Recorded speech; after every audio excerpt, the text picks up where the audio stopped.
Na Kenya inanuia kurahisisha usafirishaji wa mizigo kwenye ushoroba wa kaskazini kupitia kuondoa vikwazo visivyo vya ushuru kama vile kupunguza vizuizi vya ukaguzi wa polisi kutoka 26 hadi 5 kama sehemu ya kusitisha ucheleweshaji wa malori yanayopeleka mizigo kwenye mataifa jirani. Katibu katika idara ya masuala ya Jumuiya ya Afrika Mashariki, Daktari Caroline Karugu amesema serikali ya taifa imegatua vituo kwenye barabara kuu ili kuondoa vikwazo vinavyoathiri biashara katika kanda hii.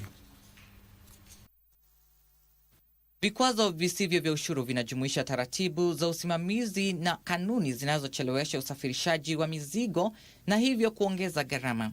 Vizuizi hivyo pia husababisha urudishaji wa ada na shughuli pamoja na malipo ya utumiaji wa barabara. Nchini Kenya, vizuizi vya maafisa wa trafiki vimetambuliwa kama sababu mojawapo ya ucheleweshaji wa shughuli za usafirishaji mizigo. Serikali inanuia kupunguza vizuizi hivyo kutoka 26 hadi 5 kwenye ushoroba wa kaskazini. We went on to lobby with the National Police. We have been able to bring those down to 5, and we are monitoring that closely so that we can ensure that checkpoints do not become a barrier. Kwingineko, watengenezaji chakula cha mifugo wanatoa wito wa ruzuku ya ushuru kwenye mali ghafi wanayotumia ili kupiga jeki viwanda vya humu nchini.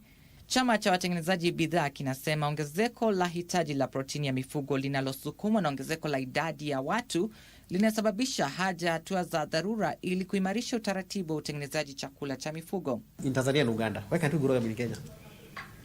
For soya, the same thing. We imported them from Malawi and Zambia, and also Uganda. Why can't we grow our own soya in Kenya? Another practical solution that we are looking at is the challenge of supply of raw materials that are adequate for production of feeds. And we are looking forward to intervention measures, for example, from the government, which has happened before, and we hope we can do it in a bigger scale.